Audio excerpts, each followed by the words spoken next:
우리 가브리엘 찬양대 수고하셨습니다. 6시 반부터 나오셔서 연습해 주시고 오늘 또 대략 한 6분 정도 아직도 찬양대를 못하고 계신 분들이 계시는데 속히 완전체가 되기를 소망하고, 또 탁월한 지휘자 집사님 수고해 주셨습니다. 감사합니다. 실력이 날로 일치월장, 못해도 잘한다고 그래야지 잘하는 겁니다. 고맙습니다. 그 아프리카 대륙에 보면 저 밑에 남단에 남아프리카 공화국이라고 하는 나라가 있습니다. 원래 그 아프리카는 다 흑인 나라인데 유일하게 그 남아프리카 공화국은 백인이 나라를 지배하고 있었던 곳입니다. 거기 전 대통령 넬슨 만델라라고 하는 흑인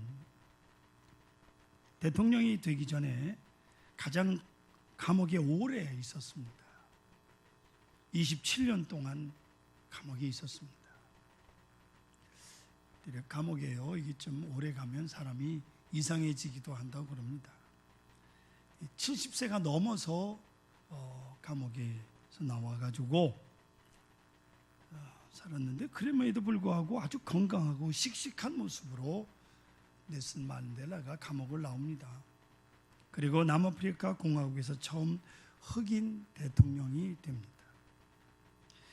오랜 감옥 생활에서 건강한 이유가 있었습니다. 그는 늘 하나님께 감사했다는 거예요.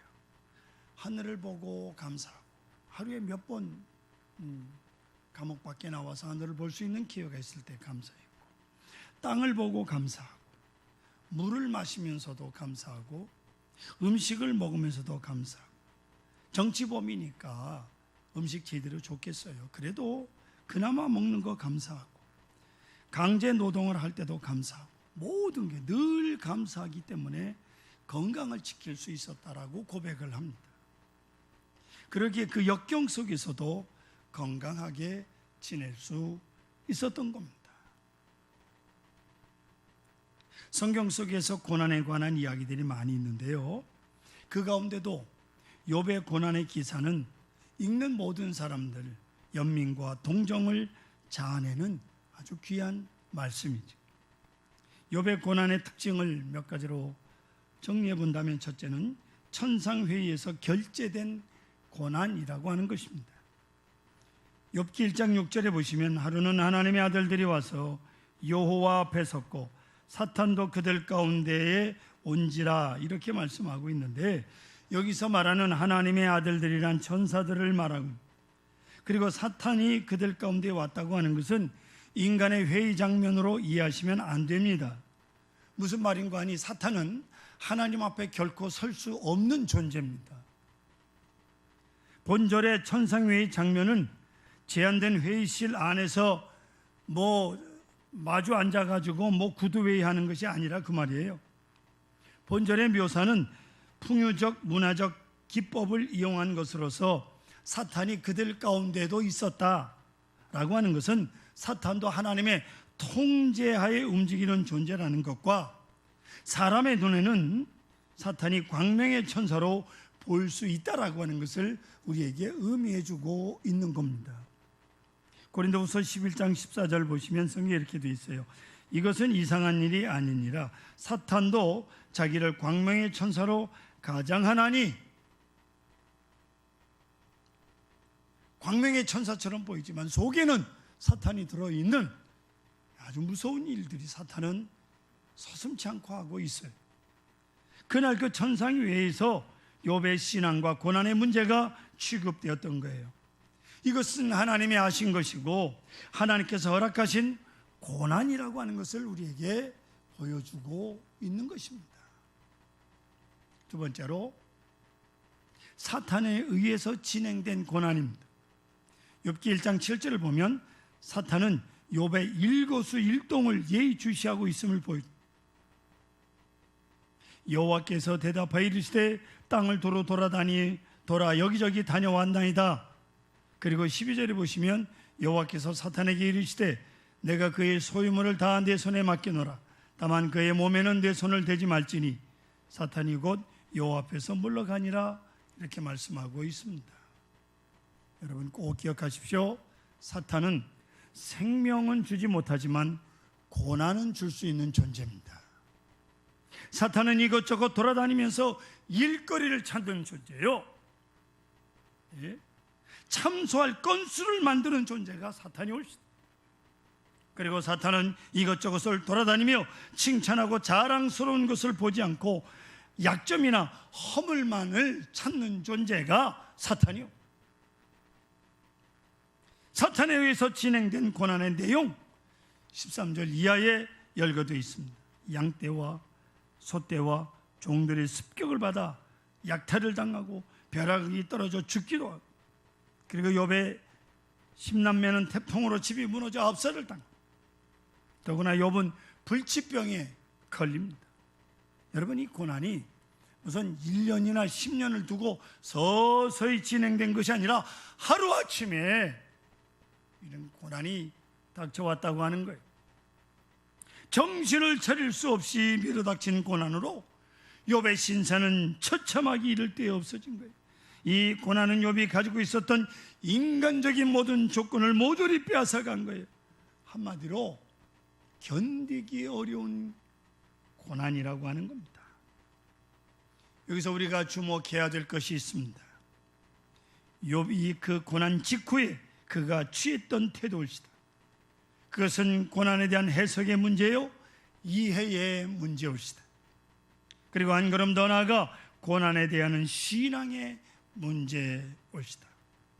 이제 본문에 나타난 욥의 신앙과 고난에 대한 해석과 고난에 대한 자세를 정리해 보겠습니다. 첫째로 욥은 그런 고난 중에 엎드려 예배했다, 그렇게 말씀하고 있습니다. 옛날 개역성경에 보면 엎드려 경배했다 이렇게 되어 있습니다. 20절 보시면 이렇게 말씀합니다. 욥이 일어나 겉옷을 찢고 머리털 밀고 땅에 엎드려 예배하며 이렇게 말씀하고 있습니다. 욥이 일어났어요. 처음에는.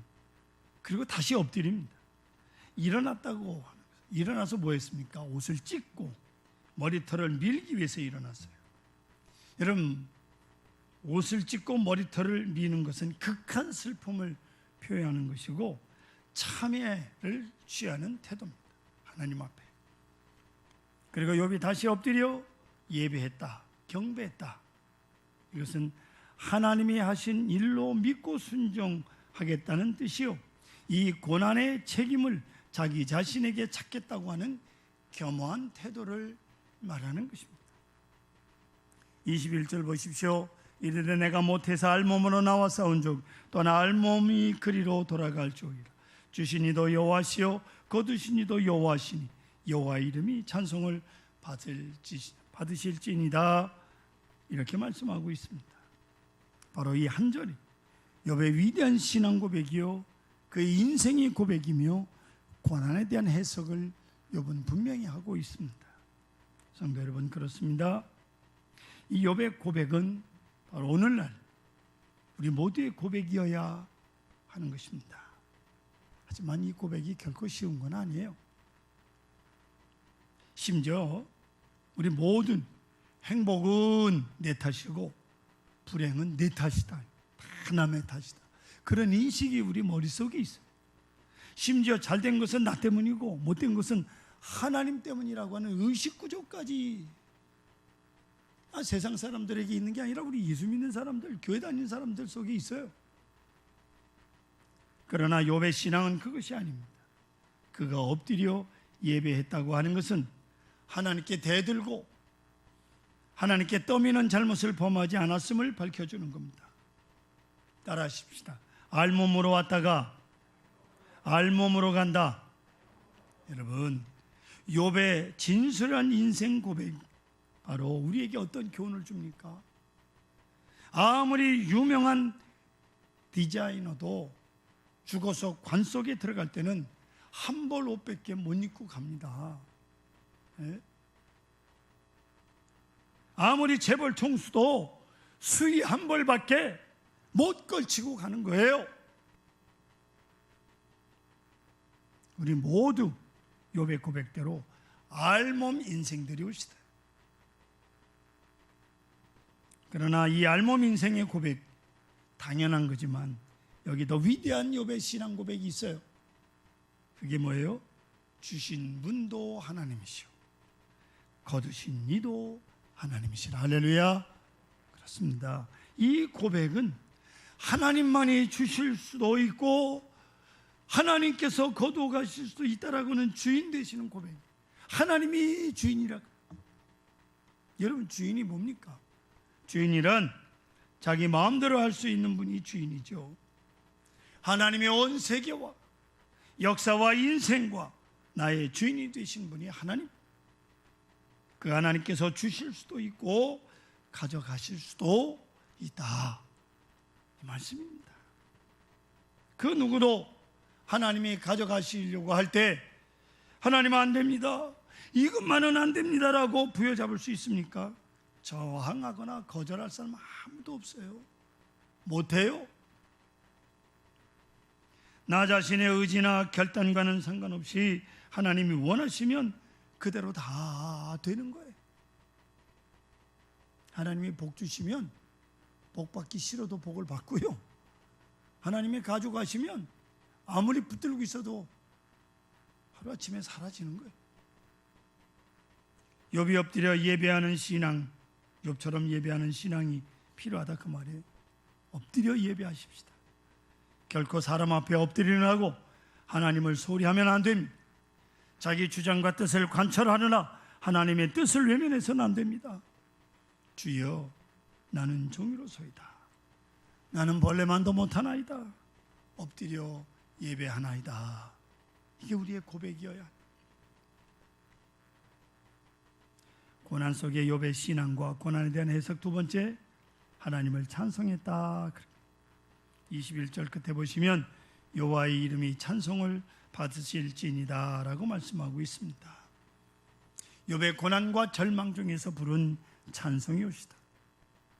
욥이 부른 찬송의 내용이나 가사가 성경에 기록되어 있지 않습니다. 분명한 것은 하나님을 찬송했다고 하는 거예요. 하나님을 찬송했어요.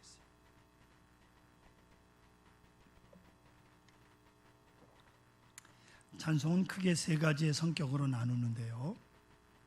먼저 하나님께 드리는 경배와 찬송이 있습니다. 하나님의 이름을 찬양하고 십자가의 능력을 찬양하고 우리의 신앙을 고백하는 찬송들이 있다, 그 말이에요. 두 번째는 사람을 향해 하나님의 사랑과 은혜를 알리고 권고하는 찬송이 있습니다. 예를 들면 너 근심 걱정 말아라, 주 너를 지키리. 하나님의 사랑과 은혜를 알리는 거예요. 너 예수께 조용히 나가 내 짐을 내려놓고 나 같은 죄인 살리신 주 은혜 놀라와, 주 은혜 고마워. 이게 다 뭐예요? 사람을 향한 하나님의 사랑과 은혜를 알리며 권고하는 찬송들. 세 번째는 자기 자신의 신앙과 고백으로 엮어진 찬송입니다. 예를 들면 내 영혼이 은총 입어 중환제짐 벗고 보니 그 어디나 하늘나라. 아멘. 이건 자기 신앙의 고백을 하나님께 올려드리는 찬송. 내 영혼에 햇빛 비치니 주 영광 찬란해. 여호와는 나의 목자시니 내게 부족함이 없으리로다. 나 어느 곳에 있든지 늘 마음이 편안하다. 자신의 고백과 신앙으로 하나님을 노래하는 찬송. 하지만 이상의 세 가지 경우 모두가 하나님의 사랑과 은혜와 능력을 찬송하고 있기 때문에 찬송이 세상 노래와 그 차원을 달리하는 거예요. 찬송가를 펴시면 첫 장을 열면 분류표가 나오는데 제목 분류라고 해서 제일 처음에 예배, 성부, 성자, 성령, 성경, 교회, 성례, 천국, 구원, 그리스도의 삶. 그 그리스도의 삶이라고 하는데 많은 내용이 있어요. 또 전도와 선교, 행사와 절기, 예식, 경배와 찬양, 이 다양하게 600곡이 넘는 찬송이 기록되어 있습니다. 그 가운데 욥이 부른 찬송은 바로 그리스도인의 삶이라고 하는 내용 중에 고난 속에 부른 것인데, 시련과 극복이라는 것이 있고요, 분투와 승리라고 하는 분류가 있어요. 환난과 핍박 중에도 성도는 신앙 지켰네. 시련 속에서 극복하는 거예요. 내 모든 시험 무거운 짐을 주 예수 앞에 아뢰면, 이게 시련 극복을 하는 거예요. 내 주를 가까이 하게 하면 십자가 짐 같은 고생이나 시련을 극복하는 거예요. 또 십자가를 내 가지고 주를 따라갑니다. 이건 싸우는 거예요. 믿음을 가지고 싸우는 거예요. 그리고 승리하는 거예요. 마귀들과 싸울지라 죄악 벗은 형제요, 십자가 군병들아 주 위에 일어나 기들과 앞서 나가 담대히 싸우라. 주 믿는 사람이 일어나 다 힘을 합하여. 이런 찬송들은 믿음을 가지고 일어나서 싸워라, 분투하고 그리고 승리하라, 그런 내용의 찬송들이 옵시다. 욥의 찬송의 정신은 분명합니다. 자기 재산이 다 불타버리고 다 빼앗기고 자식들이 참변을 당하고 자신은 병들고 아내는 곁을 떠나는 처참한 고난에 시달린다 하더라도 그는 하나님을 버릴 수 없다는 거예요. 하나님을 버릴 수가 없다. 우리는 이 중에 하나만 있어도 얼마나 원망을 하겠는가. 사랑하는 성도 여러분, 이것만은 분명해야 됩니다. 어떤 경우라도 하나님을 떠나거나 버리면 안 됩니다. 안 된다고요. 그런데 사람들은 환경 변화에 따라 신앙을 바꾸고 감정을 바꾸고 표현을 바꾸는 거예요. 이건 바른 신앙 태도가 아닙니다. 나폴레옹이 러시아를 침공하고 모스크바에 입성을, 물론 수도인데 그때는 페테르부르크가 수도였습니다. 당시 러시아의 황제가 차르라고 하는 황제인데, 그 차르를 퇴위시키고 나폴레옹이 그 차르 자리에 앉아, 프랑스 사람이 왜 러시아의 황제가 되겠다고 거기 가서 턱하니 앉아가지고 반대자들을 신문을 시작합니다. 촌스럽게 생긴 농부 같은 사람 한 사람을 신문을 하는 거예요. 너는 누구에게 충성을 다하겠느냐? 나폴레옹이 물으니까 그가 대답하기를 차르 왕제에게 충성을 바치겠습니다, 이렇게 대답을 하는 거예요. 나폴레옹이 너를 죽이겠다, 그러나 이제라도 나에게 충성을 바치겠다면 살려주겠다. 이 충직스러운 신하는 차르 왕제를 반대하느니 차라리 죽음을 택하겠소. 조금도 두려워하거나 망설임 없이 나폴레옹이 그 논무 같은 그런 그 신하, 우직하고 충성스러운 태도에 감동을 해서 총사령을 취소하고 대신 그 농부 같은 신하 손등에 나폴레옹을 상징하는 N자를 새겨 놓아라. 그렇게 해서 무신 작업이 끝났습니다. 그 농부 같은 충신은 그 자리에서 도끼로 N자가 새겨진 손을 잘라버리면서 말하기를 나에게는 차르 외에는 그 어떤 것도 절대로 있을 수 없어. 그리고 손을 잘라버립니다. 성도 여러분, 정말 우리 그리스도인들이 나에게는 예수 그리스도밖에 없어, 그 외에는 그 어떤 것도 절대로 있을 수 없어라고 고백하는 진정한 그리스도인, 그렇게 고백해야 진정한 그리스도인의 신앙이 아니겠습니까? 예? 주님 한 분만을 찬양하고 예배하고 사랑하십시다.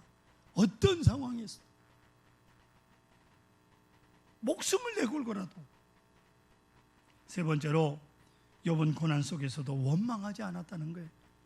22절 보십시오. 앞에 화면 같이 읽습니다. 이 모든 일에 욥이 범죄하지 아니하고 하나님을 향하여 원망하지 아니하니라. 다시 한번 크게 읽습니다. 이 모든 일에 욥이 범죄하지 아니하고 하나님을 향하여 원망하지 아니하니라. 할렐루야. 여러분, 감사의 반대가 뭐예요? 원망입니다. 원망은 몇 가지 경우가 있어요. 첫째로 불신의 결과입니다. 성경에 나타난 모든 원망은 하나님을 향한 불신에서 비롯됐다고 하는 것입니다. 이스라엘 경우를 보실까요? 전쟁 때문에 하나님 원망하고, 마실 물 때문에 물이 있다 없다 원망하고, 생활이 불편하다, 뭐 뜨겁다, 먹을 게 없다, 위기와 고난 때문에 하나님을 원망합니다. 그리고 여러분, 그 원망의 뿌리에는 불신앙이 자리 잡고 있는 거예요. 하나님이 책임져 주신다는 것만 믿으면 되는데, 여러분, 믿음이 없는 사람일수록 원망이 잦은 법이에요. 두 번째로, 자기가 져야 될 책임을 남에게 떠맡기기 위해서 원망합니다. 아담과 하와를 보세요. 자신들이 저지른 잘못, 아담은 하와에게, 하와는 뱀에게 서로 떠넘기기 위해서 그들은 서로 탓하고 원망을 합니다. 원망의 깊은 뿌리를 캐 들어가면 그곳에는 의외로 마귀가 사로잡고 있다. 마귀가 자리 잡고 있어. 아시겠습니까? 원망하지 마십시오. 세 번째로, 악한 습관이에요. 어떤 사람은요, 대화를 하다 보면 30초 혹은 40초 지나면 콧방귀하고 킁킁대요. 그 이유가 10년 전 축농증으로 코가 막힐 때마다 했던 버릇이 그대로 남아있는 그 습관이 되어버렸어요. 좋은 습관이나 버릇은 지닐 필요가 있습니다만은 나쁜 습관이나 버릇은 빨리 버리는 게 좋지요. 안 그렇습니까? 감사하는 습관 얼마나 좋습니까? 웃는 습관, 아무 때고 그냥 실없이 웃는다고 뭔 상관이 있어요? 예? 누가 욕을 해도 웃어버리면 그 욕하는 사람이 얼마나 허망하겠어요? 예? 화목하는 습관 그대로 살리고 이런 건 지속해야죠. 그러나 남을 언짢게 만드는 나쁜 버릇 빨리 버려야 돼. 원망도 습관이에요. 버릇이에요. 계속 원망하게 되면 원망할 일만 눈에 보이게 된다. 아시겠습니까? 선천적으로 피부 조직이 좋은 분도 있지만 피부 조직 때문에 얼굴 주름살 양이 많은 사람도 있어요. 그러나 늘상 찡그리고 얼굴을 펴지 않고 살게 되면 후천적으로 주름의 골이 급해지게 되는 거예요. 계속 다른 사람 하는 일이 마땅치 않으니까 찡그리면 그게 주름이 된다니까. 여자들 웃으면 주름이 생긴다고 그래가지고 웃지 않는 사람들 웃을 때도 이러고 웃는데든지 이상. 예? 그러나 여러분, 웃을 때 웃고 기뻐할 때 기뻐해야 주름살이 없어지고 잡티도 없어진다고 그래요. 아시겠습니까?